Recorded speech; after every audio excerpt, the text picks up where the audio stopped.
Assalamualaikum warahmatullahi wabarakatuh. Halo anak-anak, selamat pagi. Salam sejahtera bagi kita semua. Semoga kalian selalu diberkahi dan diberkati oleh Allah Subhanahu wa taala. Oke, pada kesempatan hari ini pada pelajaran kedua materi sejarah kebudayaan Islam yang tentunya akan membahas sosok-sosok yang berpengaruh dan berperan penting dalam penyebaran agama Islam baik di tanah Jawa maupun di Nusantara pada umumnya. Oke, pada yang kedua ini kita akan membahas sosok yang sangat berpengaruh di kota kita, di kota pahlawan, kota Surabaya.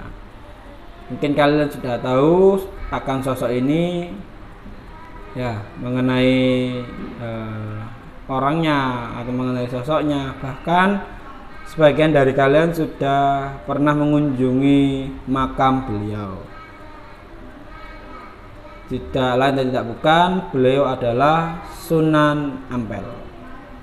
Ya, Sunan Ampel atau yang dikenal dengan nama Raden Rahmat. Ya, nama aslinya adalah Ahli Rahmatullah yang berasal dari Samarkand.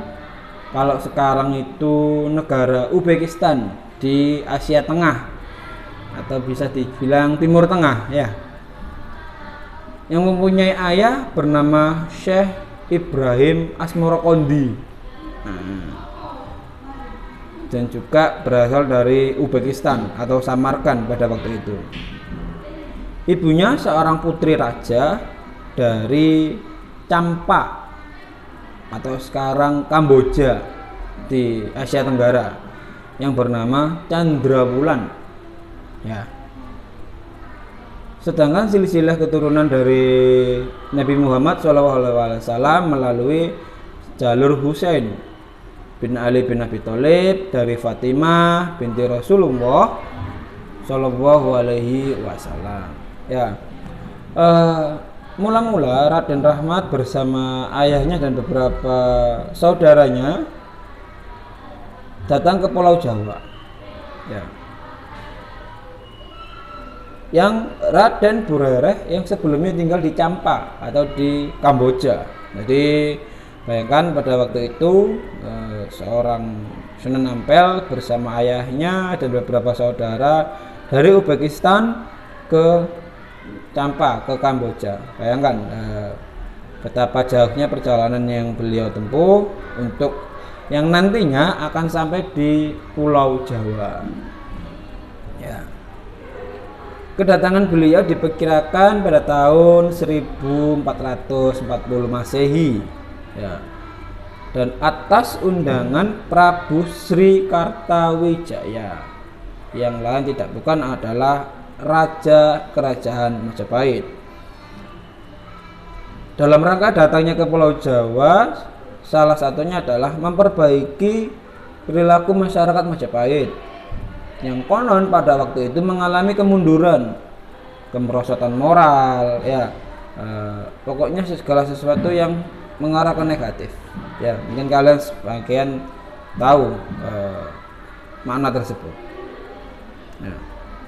Kedatangan rombongan itu dikarenakan ada hubungan keluarga antara ibu dan istri Prabu Kertawijaya, Dewi Dorowati, yang berasal dari Champa. Ya, jadi ada keterkaitan hubungan persaudaraan antara Prabu Kertawijaya dengan Sunan Ampel.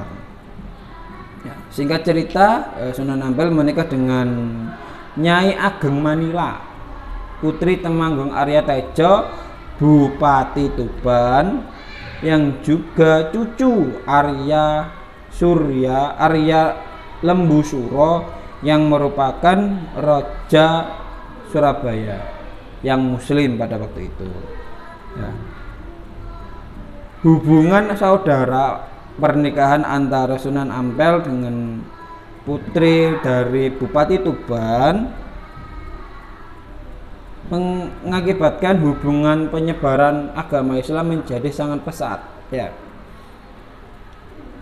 Hubungan kerabat dengan penguasa Surabaya, Arya Lembu Suro, pada gilirannya membawa Raden Rahmat menjadi bupati atau yang sekarang dikenal wali kota Surabaya pada waktu itu, ya.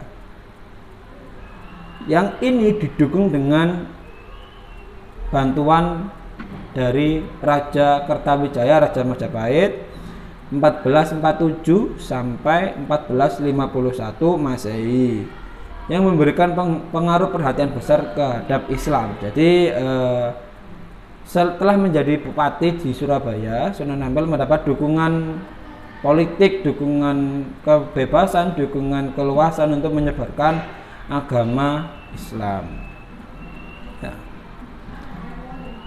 Beliau Sunan Ampel dalam perjalanan dakwahnya membangun pesantren, membangun masjid sebagai pusat untuk pendidikan atau pusat studi Islam pada zamannya.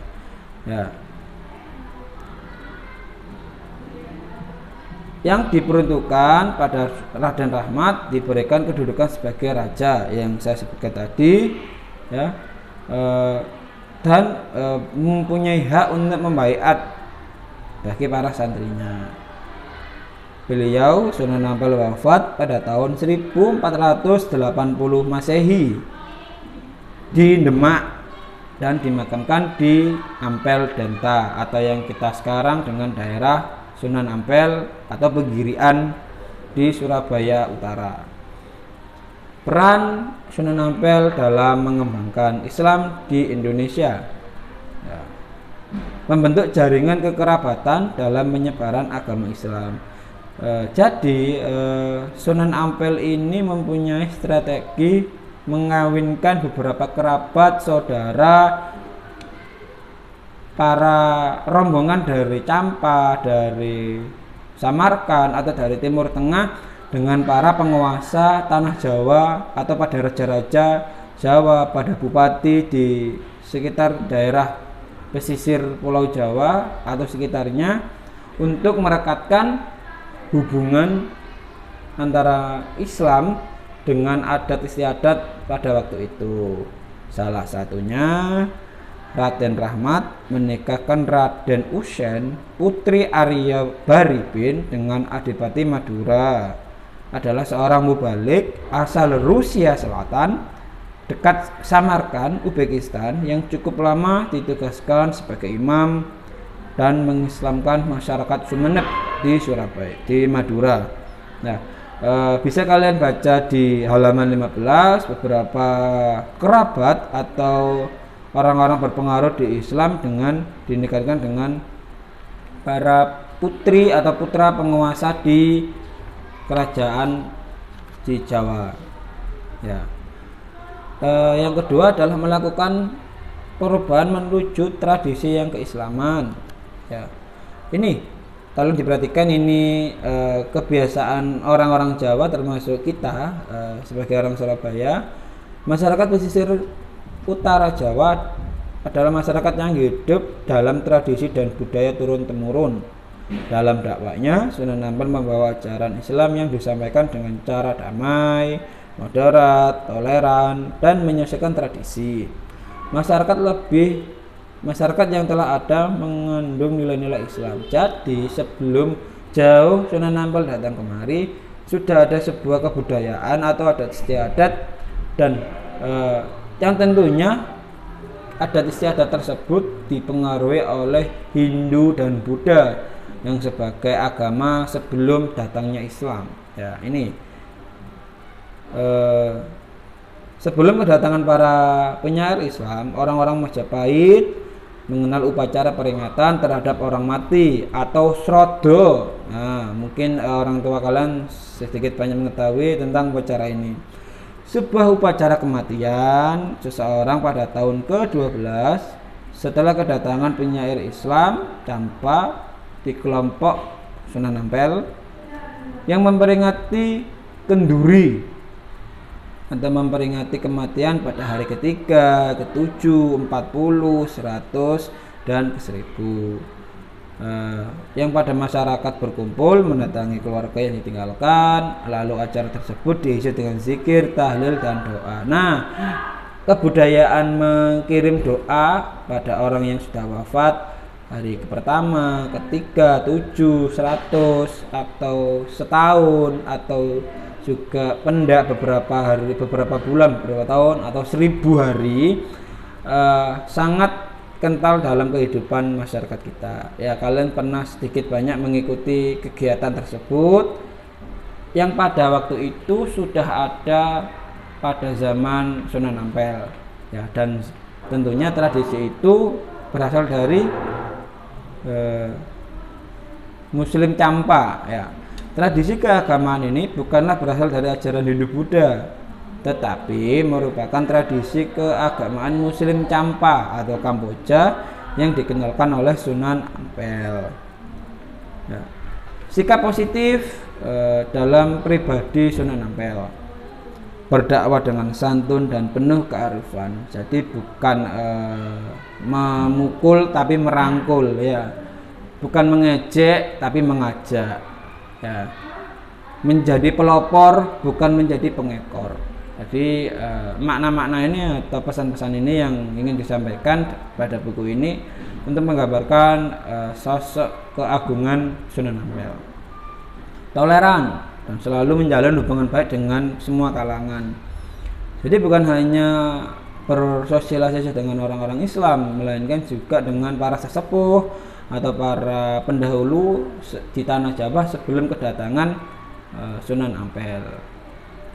Sosok pemimpin yang merangkul tanpa memandang kasta dan jabatan. Jadi meskipun beliau menjadi seorang bupati Surabaya pada waktu itu, beliau sangat sekali memperhatikan orang-orang kecil, bahkan tanpa jabat dan pangkatan di tengah-tengah masyarakat, dalam rangka menyebarkan agama Islam, menjadikan manusia pada waktu itu menjadi berakhlak dan mempunyai moral dan istiadat.